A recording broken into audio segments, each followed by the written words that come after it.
안녕하세요, 부동산 히어로입니다. 오늘은 GTX C 노선 착공 가시와 수원 양주 아파트 가격 다시 탄력받을 수 있을까? 라는 제목으로 영상을 마련해봤습니다. GTX C 노선은 본격적인 착공을 앞두고 기본계획 수립부터 공사 설계까지 중요한 절차가 남아있는 상태인데요. 현재까지 공식 발표된 내용을 바탕으로 GTX C 노선은 어디까지 왔고 앞으로 어떤 절차가 남아있는지 정리를 해보고 파급효과를 예측해보도록 하겠습니다. 관심 있으신 분들은 영상 끝까지 보시고 실질적인 도움 될 수 있기를 바랍니다. 이미 잘 알려진 대로 GTX-C 노선은 2018년에 예타를 통과하고 사업의 확실성을 확보한 바 있습니다. 보도자료상에는 기본계획 수립이 완료됐다는 소식 때문에 GTX-C 노선 종착역, 그러니까 수원, 양주, 의정부, 군포 인근 중개사무소에 문의 전화가 빗발치고 있다는데, 물론 이런 표현은 과장된 것이 맞지만 어쨌든 GTX-C 노선에 직접 수혜를 받고 있는 지역은 분명 희소식인 것은 맞다고 볼 수 있습니다. 이제부터 GTX-C 노선 개발도 본격적인 궤도에 올랐다고 볼 수 있는데, 그렇다면 GTX-C 노선의 구체적인 착공 시기는 언제로 예상할 수 있을까요? 일단 현재까지 발표된 GTX-C 노선 관련 가장 큰 소식은 지난 2020년 12월 16일에 GTX-C 노선 민간투자사업 지정과 시설사업기본계획안이 민간투자사업심의위원회를 통과했습니다. 이 말은 무엇을 의미하는 것일까요? 제가 GTX뿐만 아니라 모든 철도계획을 설명드릴 때 계속 보여드리고 있는 표인데요. 현재 GTX-C 노선 개발은 도무지 기간이 얼마나 걸릴지 알 수 없는 예비 타당성 조사 절차를 통과하고 나서 시설사업기본계획안이 위원회의 심의를 통과했으니까 이제부터 제3단계인 구체적인 공사 설계를 하는 단계로 접어들게 됩니다. 통상 3단계에서는 실제 설계 도면을 그리는 것은 물론이고 민간 사업자 공모와 대상자 선정도 함께 하는데, 이 과정에서 사업 방식에 따라서 많은 시간을 지체하는 경우가 있습니다. 가장 대표적인 예가 바로 사업자 선정에 많은 시간과 어려움이 있었던 GTX-A 노선이죠. 그렇다면 GTX-C 노선은 사정이 어떨까요? 과연 초기에 계획한 대로 사업이 물 흐르듯이 진행될 수 있을까요? 구체적으로 살펴보겠습니다. GTX처럼 가치가 높은 노선의 사업 속도를 지연시키는 가장 큰 원인은 바로 추가 정차역 신설 요구가 빗발치는 것입니다. 그런데 추가 정차역 신설을 주장하는 각 지자체의 사업 근거를 보면 상당히 논리적이기도 하고 실제 사업 타당성까지 잘 갖춘 경우가 많습니다. GTX-C 노선 왕십리역이나 인덕원역도 역 추가 근거도 논리적이고 실제 사업 타당성도 갖춘 경우가 됩니다.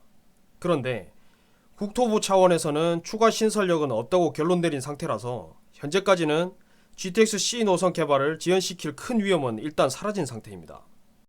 자, 그럼 여기서 추가 정차역 신설 요구가 들어오면 어떤 절차를 거치게 되는지 보겠습니다. 추가 정차역 신설 요구가 들어오면 일단 검토를 합니다.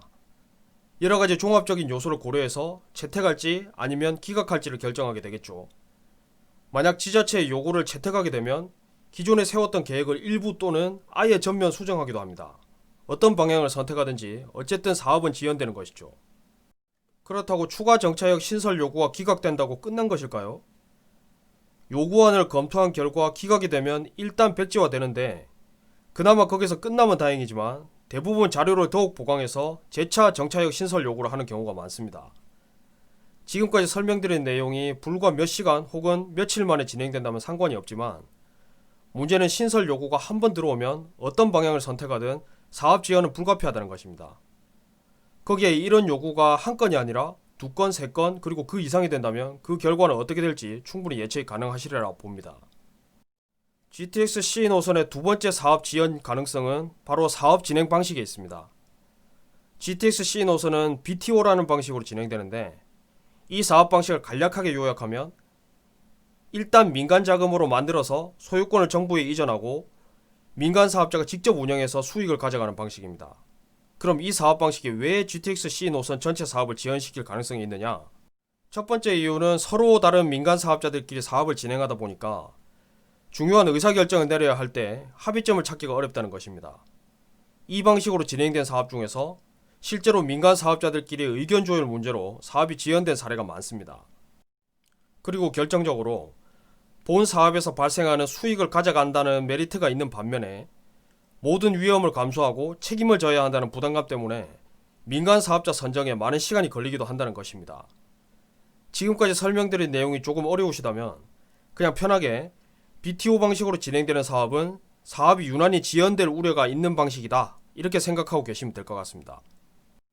여기까지 설명드린 내용만 정리를 해보면 결국 추가 신설력은 없다고 국토부 차원에서 1차 결론을 내렸고, 비록 민간 사업자가 판단해서 정차역을 추가할 가능성도 있지만 사업 지연 우려 때문에 결국 정차역 추가는 쉽지 않은 것이 사실이다. 이렇게 정리하시면 되겠습니다. 자, 그럼 이제 지금까지 설명드린 내용을 바탕으로 해서 실제 GTX-C 노선 개통 시기는 언제이고 예정된 시기와는 얼마나 차이가 날지 예측해 보겠습니다.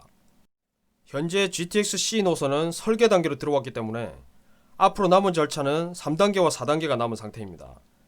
설계 단계는 통상 2에서 3년 정도가 걸리는데 GTX-C 노선처럼 BTO 방식으로 진행되는 사업은 사업 속도가 지연될 가능성이 더욱 크기 때문에 경우에 따라서는 3년을 가득 채울 가능성이 높습니다. 그리고 4단계 보훈공사 기간은 보통 우리가 출퇴근 시간에 타고 다니는 일반 전철이 5에서 6년 정도 걸리는데 비교적 공정이 간단한 경전철이 4년 정도, 그리고 일반 전철에 비해서 좀 더 세밀한 공법이 필요한 GTX는 이보다 더 긴 7에서 8년 정도 소요된다고 예상이 가능합니다. 현재 GTX-C 노선은 2021년 착공, 2025년 개통으로 예정돼 있죠. 그런데 지금부터 설계 기간에서 3년을 가득 채우고 GTX는 보다 어려운 공법이 필요한 것을 감안하면 본 공사 기간은 최소한 7년 정도 필요하니까 결국 2030년 정도는 되어야 GTX-C 노선이 운행할 수 있다고 예측 가능한 것입니다. 오늘 영상 내용을 요약하면 통상적인 철도 개발 진행 과정과 사업 진행 방식 특성상 GTX-C 노선 개발 사업은 당초 지연될 것으로 예상됐던 것보다 더 지연될 가능성이 높다입니다.